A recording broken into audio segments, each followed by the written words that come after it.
Hello and welcome to another episode of the Construction Corner podcast. I'm Dylan. I'm your host, joined by my blue collar badass. And I hear you have something in store for me today, Matt. That is right, Dylan. So we are lucky enough today that unfortunately our guest bailed last minute, but such is the life in construction. And I had some topics kicking around my head. So we're going to do a little bit different of a format than we have before, than everybody's used to. So what I was thinking is I've got three topics here, not necessarily questions, but I'm going to throw them at you and kind of pose questions around them. Get your take on how to implement and do these things, and then we'll just kind of see where it takes us. Sounds good, man. Yeah. And just for context, our guest is driving a dump truck right now. So Yeah. I mean, that's the life of construction, right? The guy was feeling all bad when he had to cancel. I'm like, brother, this is how it works. You know, shit pops up and you got to take care of it. So obviously the podcast is secondary at that point. For sure. All right, let's roll. All right, man. So first topic, and I'm going to pose this coming from a construction company office. So I want your thoughts on how to implement some of these things. So the first one is how to get across through your culture a general aggressiveness and a lack of putting up with any sort of mediocrity. So Andy Frisella talks a lot recently about this perfect and fast concept. And full disclosure, I'm bringing that into our office with mixed results. But the idea, is we're going to strive for perfect and fast in everything we do. And on a theoretical level, right, it's great in my mind. We got to aim for this. We got to have huge goals. We got to attack things right away, and we need to do it perfect, and we need to do it swiftly so that nothing lingers. But how would you say the best way to kind of spread that general aggressiveness, and not aggressiveness in a bad way, but aggressiveness against mediocrity and against issues that so much of society in general has a problem with? Man, it's so for me, I think back to like all the places I've worked, all the projects that I've done over the years. And so the first job that I had for 5 years, and it was all arc flash stuff. I did like 70 or so reports, went to more sites than that. And with that, I was able to crank out arc flash reports, especially by the end of it, very, very quickly. Right. We did the same stuff. I had like a verbiage document and template that I work from. And in that, because again, it was an internship, then I went full time. So like I was very well versed in all of this, went in the field, knew all the engineering stuff, and could crank out a report quickly. The thing is, like when I was young, not to say that I'm not still, but at 21, to doing this was, I was so fast that I would have, there would be some little errors, right? So when it came for review, people would pick up on things and they're like, man, just take your time and go through it. And to me, it was like, so then I would just sit on stuff, and I, wait half a day and then review it again, just with fresh eyes. Cause again, it was all reports, right? Word docs, which again, in the construction world is so much of what we do is just reports, paperwork, right? You're making sure that a submittal looks right. And within that, you do need some fresh eyes to look over something, right? If you're a project engineer on a job and you're just spending your day going through submittals, at some point your eyes are just going to glaze over and you're not going to get it correct. So like sitting on it doesn't help anything, right? You still have to come back to it, review it again. But in there, it's not sitting on it just for the sake of sitting on it. It's sitting on it so that you can come back with fresh eyes to review it. And looking back, that's how I should have treated it. But I really just sat on it because they were like, you need to take your time for it. And that's how I treated it. But I think that conveys to a lot of how, a lot of us end up working, right? We just sit on stuff because, you turn around too fast. Now you're setting expectations for clients that you might not always be able to meet, but they have that expectation. So in there, in the aggressive and fast, I'm just using submittals as an example, is you need to be, accuracy matters more than speed, but they both matter, right? Like it's probably a 60-40 split, right? Like accuracy is going to matter more, but getting it done in a timely fashion, right, matters greatly too. And so again, as a young engineer, I got through stuff super quickly. But again, I had to go back, and it didn't take me long to like adjust the mistakes that were in the reports. And again, this is why you have a second set of eyes review stuff, and that's been ingrained in me, is so that you have somebody check your work before you send it out the door. So in the submittal land and paperwork, like you do and should have a second set of eyes, whether it's just your admin to look for grammatical stuff, or it's a team member to look for technical details or any questions that you might have on it. And then there's the timeliness of like when you need to turn them around. Now in submittals, obviously the sooner the better. That helps speed the project up. Every day, adds a few on the back end. So in a thing like submittals, you need to be quick and aggressive for it.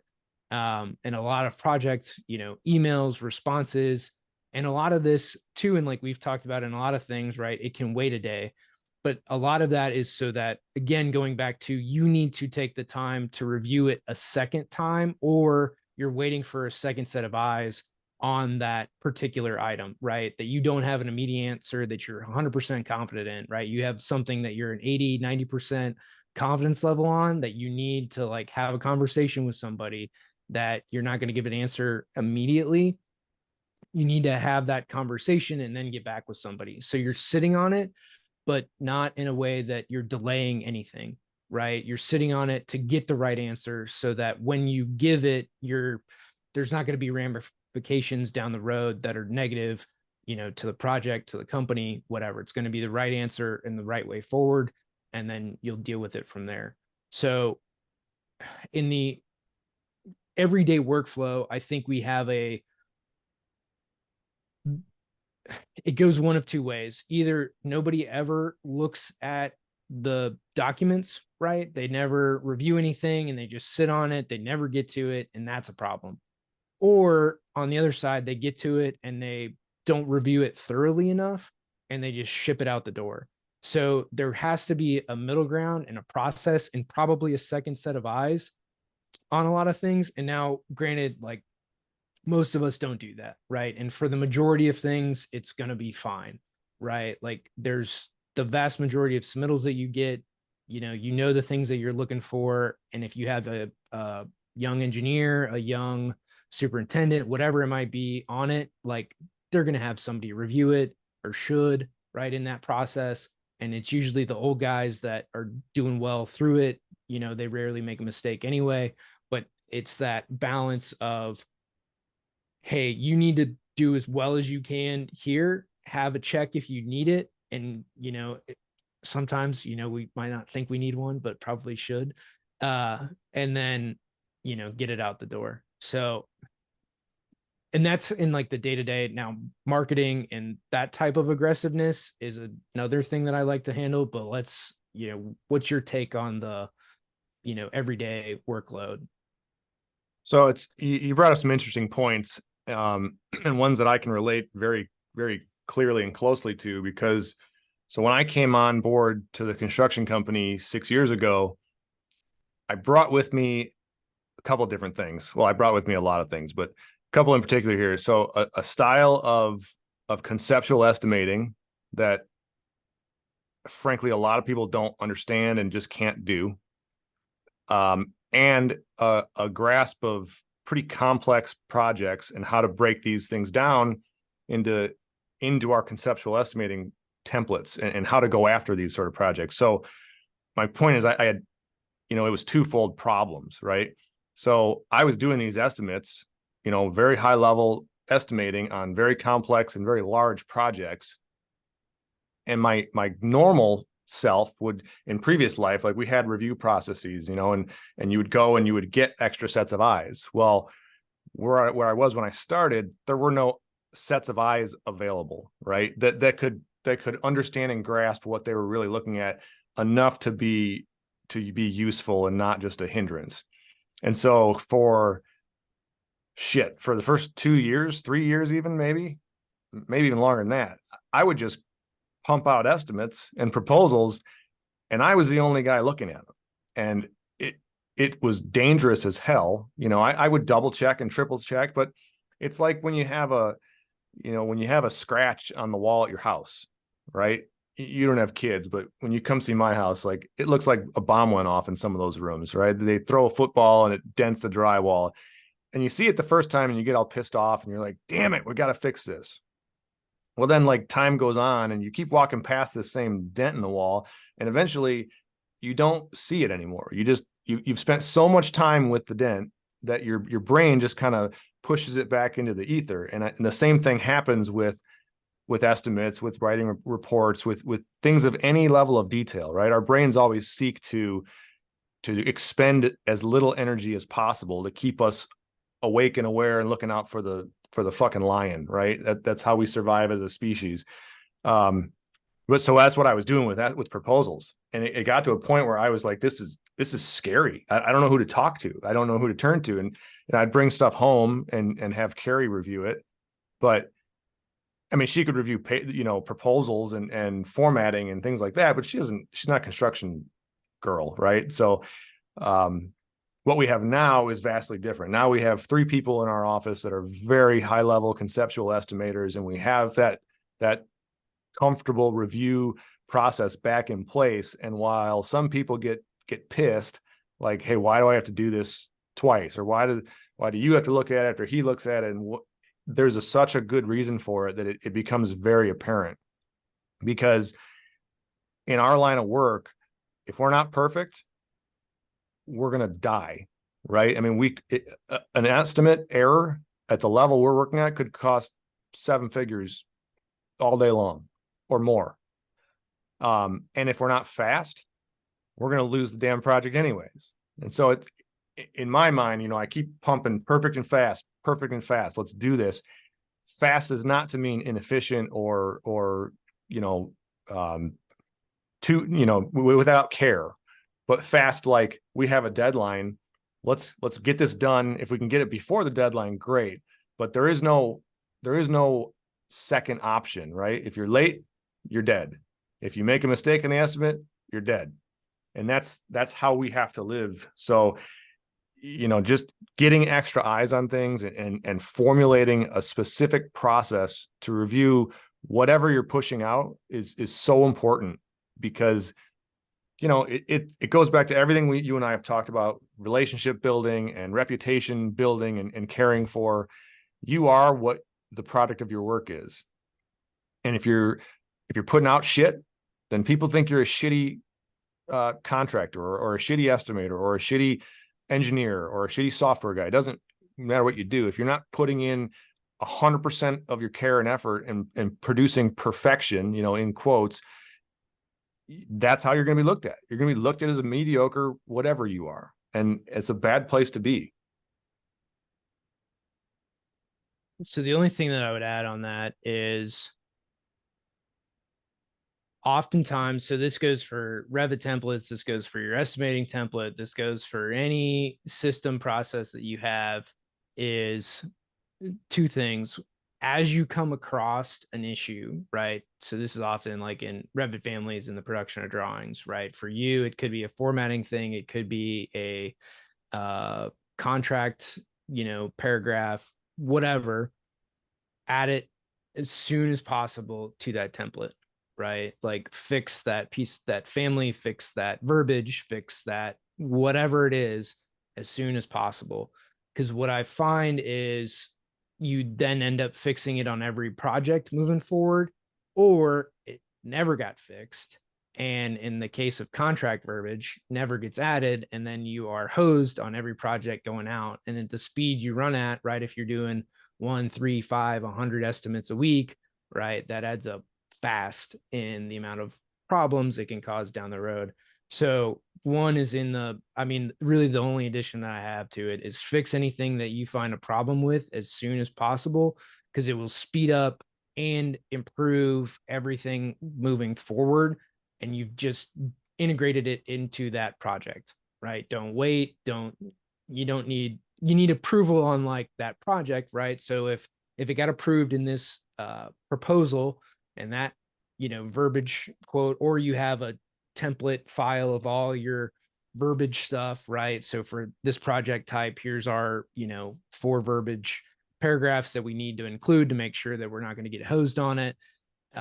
Like those get added into some document and repository that you can come back to then pull into whatever you're working on. And if it's standard, like, price escalation clauses and all the things that you never had before COVID that you now have, right? Like that gets added in as you move forward through projects. Yeah, fix it fast. It's back to my rip the Band-Aid off, right?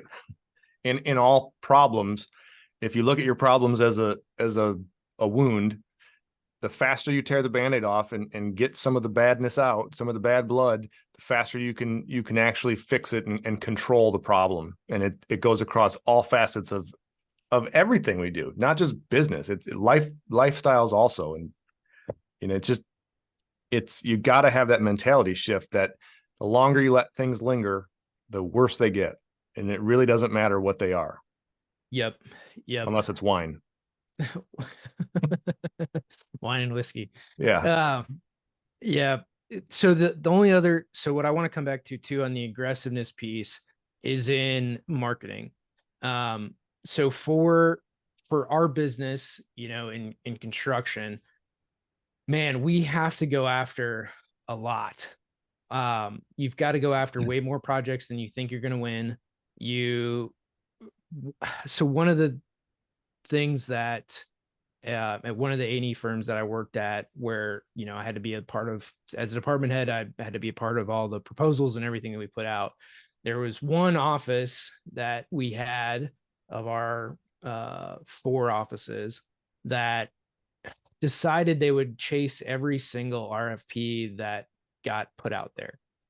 And this caused some dramatic problems because they won one of them, right, out of the 50 or whatever. So they thought that they could, that this was a recipe for success, that they won one RFP and therefore we could do this on every project.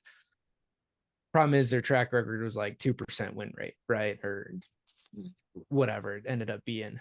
So we spent a lot of time, because they won one on an RFP process, that we then lost, subsequent others. What this meant was, and part of the process in that RFP and what we later discovered, is they made, I think, 3 or 5 calls to that owner prior to RFP being released. That's how they won. They had a conversation, or 5, before that RFP was released. So they had a relationship with the owner, which made them, actually win it. And then everything else, that the only time that we met the owner was in a RFP presentation, that was a loss every time. And now we are labeled as losers. So what I have found is, and, just in my own experience with Cowabunga and with, a lot of the other guys that we talk to, off mic here, man, you have to go after a lot of projects. You need to be pretty confident in your ability to close those projects. But even still, even if you have a relationship, it's probably 50-50 on the majority of the projects you're going after.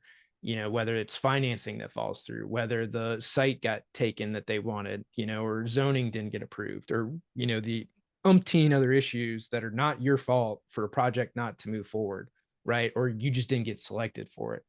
So whatever those roadblocks are, you have to go after, and some of them are going to be 30%. So you need to propose 3-5 times more projects than you think you're going to win, or whatever your target is for the year, right? Say you want to do whatever it is, $10 million in revenue. Let's just use that, or $100 million, pick a revenue number. Say you want to do 100 million, like, in revenue, and you're used to doing 20. So you want to 5X it. Well, you need to do not just 5X the number of proposals, you need to do probably 25X the number of proposals or estimates out to the marketplace. And then as you win them, you need to have a plan in place to hire behind it, but do not hire preemptively. And we did this in some of the engineering firms where I saw the amount of work we had, and it was like, hey guys, if you actually think we're going to win like a good chunk of these projects, just on an hours basis alone, like my whole department of 10 are now working, 80-hour weeks for the foreseeable future. I need a guy, right? And then they're like, oh yeah, no, that makes sense. And so, but like no one ever thought of it to look at like what the actual workload is because of what I just described, right? They had the experience that I didn't, but their confidence level was such that, we were going to win all these. So they skewed their confidence levels in winning projects. And this is the other thing in like being realistic around this and what you're going to win or not.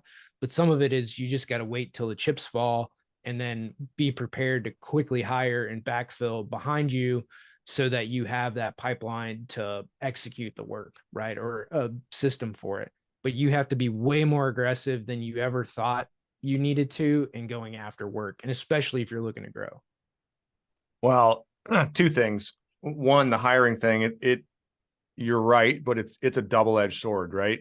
It's really hard to gauge when is the right time to start staffing up, because you can't do it too early, because then there's nothing for these people to do, but you also can't do it too late, because depending on the roles you're hiring for, there's a honeymoon period that you got to get through before someone is really rocking and rolling, and it is a delicate balance, man. And then there's no good answer, right? There's no magic formula that can tell you like, all right, here's the day when you start hiring this many people and then progress. It doesn't happen like that. So it's definitely something to pay attention to.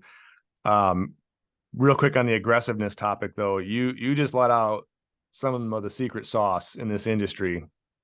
We could charge thousands of dollars for what you just said. The RFP process, whether it's public, private, or however it's put out there, the act of reaching out directly to an owner, going around the gatekeeper and getting an audience and starting that relationship is so unbelievably powerful. I can say personally, we have won, I'm not putting a dollar value on it, a lot of money, a lot of dollars in contract value because of doing exactly what you just said.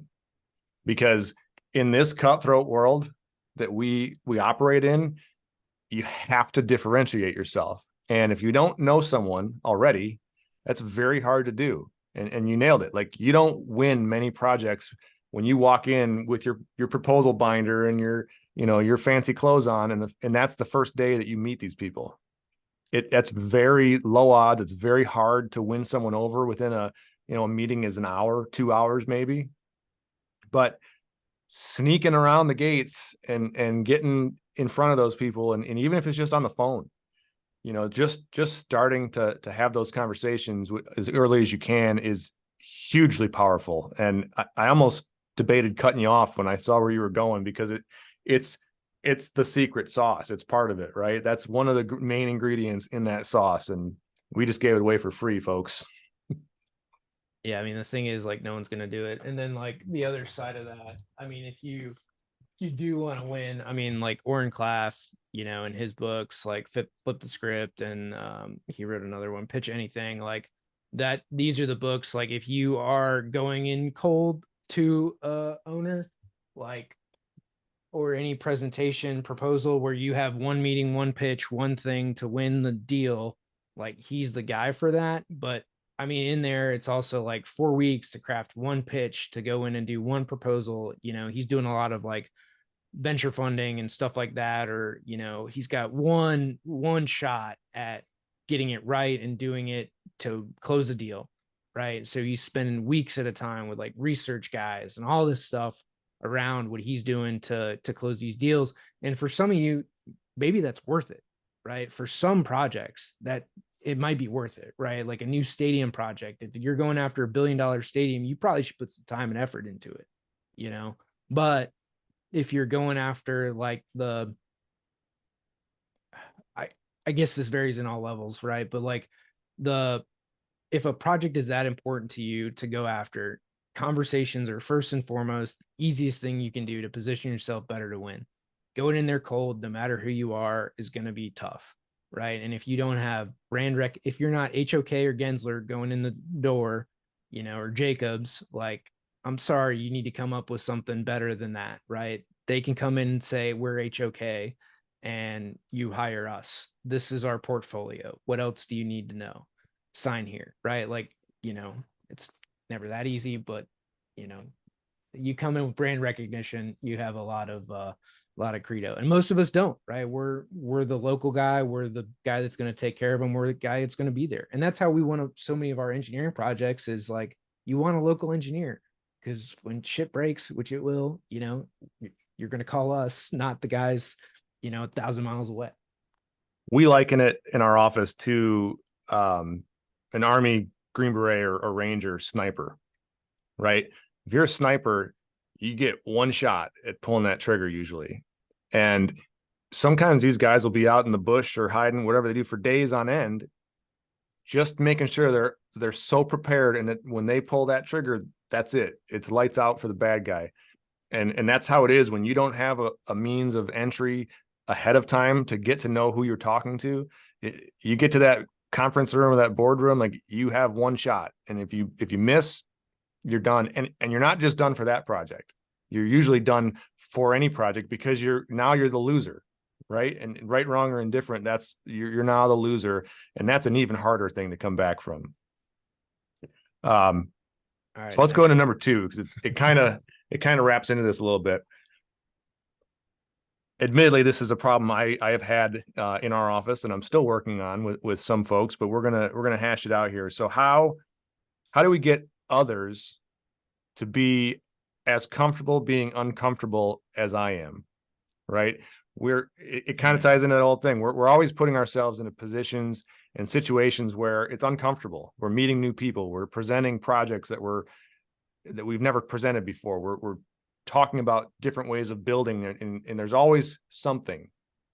And you and I have talked at great length about the value, personally and professionally, of being able to function at a high level in those situations, and getting to a point where you actually enjoy it.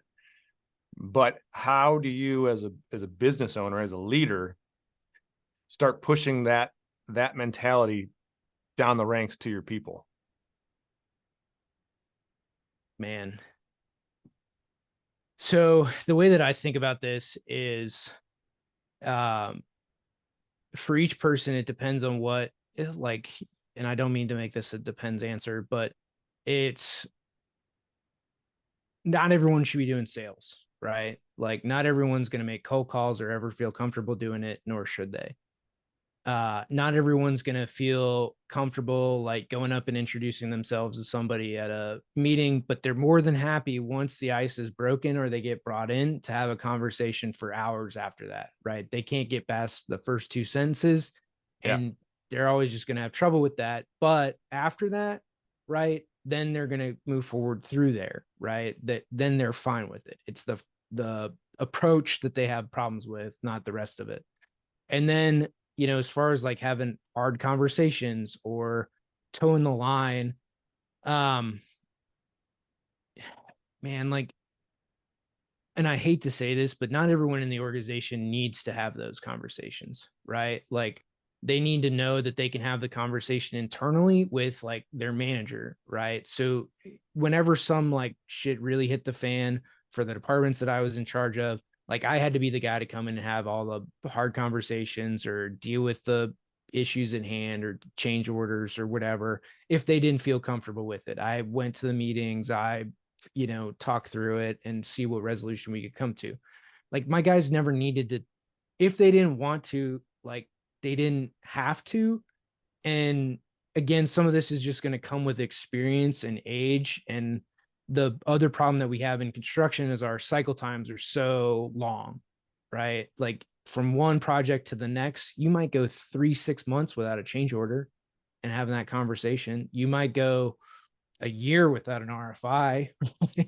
Like, those conversation, like, it's not every day. And like, you just get inundated with like, how do I talk about money? And like, the owner needs to pay more, right? Like, hopefully you're not having that conversation every day. If you are, you got bigger problems. You're in the wrong business, man.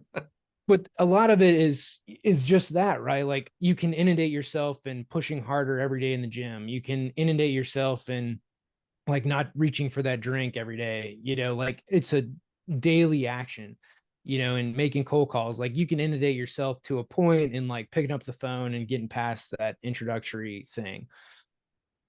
in our world where you have that cycle time that's so high, there's people that are just going to be built for hard conversations. And on the other side of that, I mean, in sales, it's always like role play, role play, role play. And again, do you want to have a culture too, where like you're role playing like somebody yelling at them, right? And then after it's like, no, man, it's okay, right? Like, don't worry about that, right? You go back to it's just like family, but at some point you're going to get some animosity for this guy that comes and yells at you every day, right? Like, Right. so I see that like one in building like the ability to do harder things, the ability to push yourself in different ways. One in like getting uncomfortable. The easiest way to do that is really to give your people opportunities to go and do difficult things, right? To go do training, to go so conferences are not the place to go because you can duck out if you choose to, and you don't have to go through the uncomfortable thing. But it's more like going and doing like a training program where like, I mean, I went to 3-7, right? There was no getting out of doing the training. Like you showed up and you checked in, you're there, right? You're committed. And if you quit, like somebody's going to know. So putting yourselves or giving your people opportunities to go to like actual training, whether that's stuff like 3-7 when you're romping around the woods or going to like other could be its public speaking workshop and training thing, where they get a certificate at the end. So you as like the boss would know that they did it, right? There's other, they run a marathon, you do a charity run, right? Or give people those opportunities to participate in these different events. Like one of the offices I worked in, we did a, leukemia fundraiser deal. So, I mean, there's one is giving people the opportunity to go and do it. Like most of the offices, I was the only one that ever spent my own money and or went to conferences, right? Like to go learn anything outside of work was just like not heard of, to go to a Tony Robbins event or 10X or, now Arte and stuff like that. Like just people never went and did personal development because the company never offered it. Like they didn't know any better. So one is giving people opportunities. Two, I mean, I don't know, like I've personally pulled 3 people through a marathon, right? And so yeah, 3. So and then I've encouraged other people, they got up and they ran a 10K or half marathon or whatever. And so through like that, like it's because I've been the example where people can go and do these things. So one, it's being the example. 2, it's giving people the opportunities to go and do it. And then 3, like they've got to be around, you know, they've just got to experience it and be around it, right? When you're going to have those hard conversations, you got to bring the people in. And luckily, like in my career, I've always just been in the position to be around those hard conversations. I went to the meetings, I, learned from my bosses, or it was like, you're here, you kind of need to have it or not. And it was like, well, I'll get back to you, and let me take a note of whatever the problem is, the issue is, and let me get back to you to figure this out and then come back and let's have a conversation. Yeah, I mean, those are the 4 ways to put people through it. So I think there's a lot to unpack there. Again, I'm going to keep going back to myself because I'm an easy example for me. I'm a very introverted person by nature. Very, very much so. I have a very hard time jumping into public situations, and, Arate, while it's been great for me, it's also really hard for me to like go to events and just start talking to strangers. I have a hard time doing it, but you can learn these skills through practice, right? You can learn that when you're in those uncomfortable situations, there is a way to relieve the discomfort, and that is by doing that thing that makes you uncomfortable in the first place. Like if you get thrown in the lake and you don't like swimming, the way to, or you don't like the water rather, the way to fix that is to start swimming. If you get thrown into a networking meeting or an Arte event or a conference or whatever, and you don't like doing that shit, the way to relieve that pain is to start doing that shit. And the more you do it, the more reps you put in, just like anything else, you're working that muscle. And even if that muscle is really small and almost non-existent when you start, if you keep doing it over time, that muscle starts growing and developing. And before you know it, that uncomfortable thing that used to really plague you now isn't so bad. I still feel it. Like I get the butterflies, I get the weird, the dry throat when I go in those situations. But as soon as I start rolling and doing my thing, that all is out the window. And then I'm acting on muscle memory. So you can definitely learn it. The other thing too is you touched on it. Some people have it and some people don't. And so the marathon thing is actually a great analogy. There's two types of people. So you obviously have been practicing and running these crazy long races for a long time. So you're at a different level than a new guy, right? So you can either go into these races not really knowing what you're doing and look for someone like yourself to help pull you through, to help you. And there's nothing wrong with that, right? That's just a certain mentality. Well, I met a guy recently, actually had lunch with him today. He's not a runner, never has been. And he is committed to run a marathon here in the end of the summer. He's doing a 10K, I think, and then a marathon in the early fall. And he's going to finish it. I can tell just by talking with him. He's of the other mindset, that other mindset where you're going to kick the fucking door down and run like a crazy man, no matter what happens, and cross that finish line. And I think as a leader, it's key to be able to kind of figure out both of those individuals, right? And there's probably other aspects of personality that go into it, but if you can figure out which people just need to be led, which people need to be pulled through the marathon, and which people can you just smack them in the ass and open the gate and let them run. There's different motivations for both of them, and there should be different rewards for both of them too. We do a lot of that. We do a lot of trial by fire type training at the construction company, and it's by design. We have a newer employee with us, and I bring this person with me to as many meetings, as many presentations, as many walkthroughs as I possibly can, because a lot of that sort of stuff too, you can learn through osmosis, right? And if this person can watch me do it, not that I'm some friggin' genius or fantastic at it, but at least this person can watch me do it at a high level. Eventually they're going to start picking up on some of those aspects. And then that's how you form your own way of doing things too, is you can pick little bits here and there, and then stick them together into a mold of how you are and how you're going to operate. And then sometimes it takes me just putting that person, literal trial by fire. Well, okay, training time's over. Now you're going to run this presentation, and I'll be there for backup. I'll be there to help. I won't let the train come off the rails for too long, but you're the top dog here, and I'm just going to sit back and watch. And I think all of those things are appropriate in it. And it also helps as a leader you'll quickly see which kind of person you're dealing with. Do you need the person who wants and needs to be pulled through the marathon, or do you have the type of person who's going to just do it and just run it and race it out? And it seems to be working for us anyways.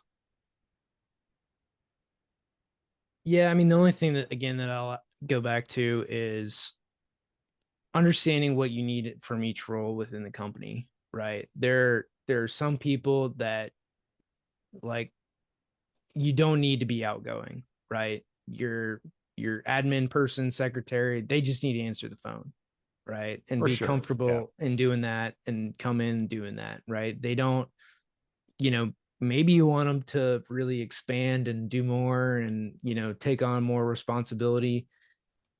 Maybe, it's just the stuff you came in and hired them for. And if they're, and I think this is the hard thing for us too, as driven, want to do more, want to grow type of people.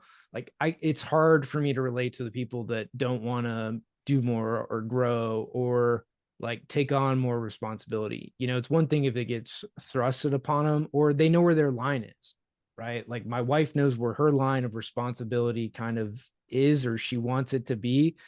She knows she could take on more, but the ramifications of that, tend to be, it's not slight in their uptick, right, and taking on some of these responsibilities, it's massive. Landslide.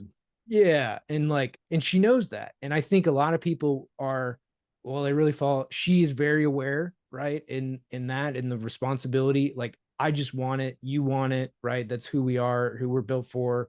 Like, we're built to take on all the responsibility, and there's people like her where she's aware that she doesn't want it, and then there are people that really just want to do their job. They don't really want any responsibility, but they're responsible enough of themselves to show up, do the work, do a good job, go home and live a good life, right? Mhm. And there's nothing wrong with any of those. And as leaders, we just have to make sure that we put the right people in those right spots and understand that like when you hire a high school kid, you have different expectations of the guy that's coming in as a superintendent, or, like your lead estimator, or, a chief operating officer, right? Those are all different expectation levels across the board. We just have to understand, like, what do you want out of this? And it's having that conversation with your given individual of like, dude, where do you want to go? Right?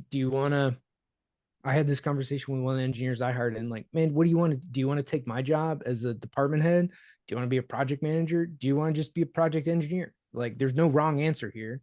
I just want to know so I can put you on the right track. That's exactly it. And we do the same thing. We have 3-year plan meetings every 6 months with all of our employees, and it's that same question. And there's no right or wrong answer. I'm happy to say that through our entire ranks now, I no longer have clock punchers, right? I have people now in every role on my team that are excited to do things, and I can see them get like giddy when they come up with new ideas and bring off the wall or different ideas to me to talk about. And they're not just waiting for 4 o'clock or 5 o'clock to roll around so they can duck out the door unseen. We've been through that too, and again, there's nothing wrong with that, like you said, but it's a lot more fun from my perspective if I have everybody kind of like, hell yeah, we can actually affect a change in this place. Like, we have some buy-in on what happens here and which way Matt decides to go with these things. We can actually influence it. So it's been really cool to see. We're pushing up close on time here, but I want to get to the last one. And this one actually comes from last week's show we did with Bob and Pat McDonald. They brought up this idea of holding a personal development meeting on a weekly basis with their entire team. And the more I have been thinking about that conversation, the more I keep thinking that is a fantastic idea. And we didn't get real heavy into it with those guys. We talked kind of on the surface level, but that's what I wanted to kind of poke you with, because I can see it going different ways with different people, especially in my group. I'm going to be selfish here and talk about our team, my team. It's going to go both ways, at least in the beginning. So how, in your mind, do I, or does anybody go about starting something like this and encouraging people and driving enthusiasm for everyone to take part in a personal development journey in some form or fashion? I don't want everybody to, let me rephrase that. I don't expect everyone to do 75 hard and live hard program with me. If they all wanted to, my God, we'd be unstoppable. But I have realistic expectations of people, right? But everyone can do something to develop themselves, to get a little bit better. Just that, even if it's that 1% a day theory, how do I get people interested and involved in doing something like that? I mean, so in all honesty, like, I've never run anything like this in the companies. I mean, the closest I've come was we did two things. We did like Wisdom Wednesday at one of the firms that I worked in, and that, I kicked off to basically do a, educational topic that got sent out to the company, and it was all like around what we did as a firm, right? So in that particular firm, we did a lot of educational spaces. So it was like a topic from somebody around like what we did as a firm to kind of continue that professional development. And so, like, again, having always worked in like professional firms, right, as architects, engineers, we have to do continuing education, professional development hours. So we always had like lunch and learns, right, around like a given, shit, I took one on like bollards. which actually was pretty fascinating because like a lot of it was like a security stuff, not as like the decorative bollards, but like, that they're pounding them 20 feet down to stop a tank or a car, or, all the fast release stuff. But like, some weird stuff like that to, transformers and like panels or new innovations that, came through in like a floor box, right? Like all that was always in like the professional development setting that we have to do anyway to keep up our continuing education hours for our licenses. So in professional services firms, like, nothing was ever formal around like personal development, right? Like reading or any of this stuff or books and whatnot. What I've from some of the guys, that I talked to, that like one leads a sales organization, that has been successful, is like book of the month club, right? Like he gets, picks a book. Obviously, it's like all around sales because again, he's in sales. So he hands his whole team, like here's the book. We're all going to read it, and let's see what we get out of it. So stuff like that, and do it in meetings, and you bring up topics, and whether you cover a chapter or three or whatever, a meeting a week, I think is how he does it. That can be easy lead in to the whole professional development side of it. And then again, like our culture in most every firm that I worked in, we just always had vendors come in, man. Like there was rarely a week we didn't have somebody coming in giving a presentation on a certain topic. So, one, if that's not already in there, is, start lining up all the vendors come in, bring lunch, and you do all your lunch and learns. And then two, the like book of the month club or whatever, where you get a book for everybody, and, start with something easy, like don't Right. go into like, laws of success and 700 pages. Like that just scares people. But, some like 200-page book, Think and Grow Rich, or, like Winning, Relentless, like start with books like that, to where it's easy to get into. It's not a hard read. You're not like going through old English or anything like that. I like that idea. That's one that I've thought of for a while. Kind of having a library almost of sorts of that sort of book, personal development type books, on hand, and then starting some sort of book club or whatever. Although I hate that term, it makes me think of Oprah Winfrey. But the point of it that is well taken. I don't know. It's one I kind of struggle with on how to do this and how to get people excited. Because not everybody's going to get excited about, working out or whatever. But one of the ideas that I came up with, and I'm going to go ahead and spit it out here, and it'll help hold myself accountable. But I want to put on a ruck style event in September for Construction Suicide Awareness Month. And for me, that's going to force me to kind of, plan an actual event. And it's obviously going to be more than the 8 people that work in our organization. I want it to be a large kind of big movement, big thing. But that's kind of another idea I've had. And hopefully from doing that, I can spin it off into, maybe we do a weekly ruck as a team, or a weekly hike, or, you don't have to put on the weighted backpack if you don't want to, but a weekly get the fuck outside and move for 45 minutes to an hour. And we can do it, during work time. So I'm not asking people to, take time away from their family or to stay after or anything like that. So I don't know, man. It's just one of the things I've been kicking around upstairs here. Yeah, the only other thing that comes to mind for like this is you need some. I mean, one is just to introduce it, right? Like again, this is the whole like execute the plan versus like planning to plan. Um, but that being said, like I think a lot of folks, you might get through or have a plan for the first meeting or two. After that, you're like, man, what do we do? How do we go through it? Yes. Right? What's next? I got the first one in mind, and you want to come out of the gate like strong. And then everyone's like, yeah, they just get scared, and it's a shock factor. Like when I implemented scrum meetings where I had a 15-minute meeting with everybody, like again, because it was daily, like everybody got the gist of it like within 2 weeks. Like, we have a call, this is what we do, here's how we go, and then they, everybody's on board. So with this, like, whatever you end up doing, you end up having to be consistent about it. But it's also not bad. And the thing that I got to thinking about is to have an event to kick it off, right? Whether you go to Tony Robbins, the thing is, like, for any of these events, and this is the thing that I highly recommend for most of you, do not sit together. Like, do not sit together as a group, because you all want to talk individually about whatever's going on, and you're not necessarily paying attention to the speakers. Like, I've seen a ton of these groups show up to these events. They all get in their little group. They don't interact with anybody around them. It is purely like you, your group, and that is it, right? In a arena of 10,000 people. So, and you probably don't express things the way that you would around a bunch of strangers as to people you got to go back to life with. Yeah. So if you do go to these events, one, like a thing like 3 to 7, when you're rucking or going outside, or some other thing like that, is, that's a team building event. That's with lessons mixed in. That's a way to, like, create those bonds with folks.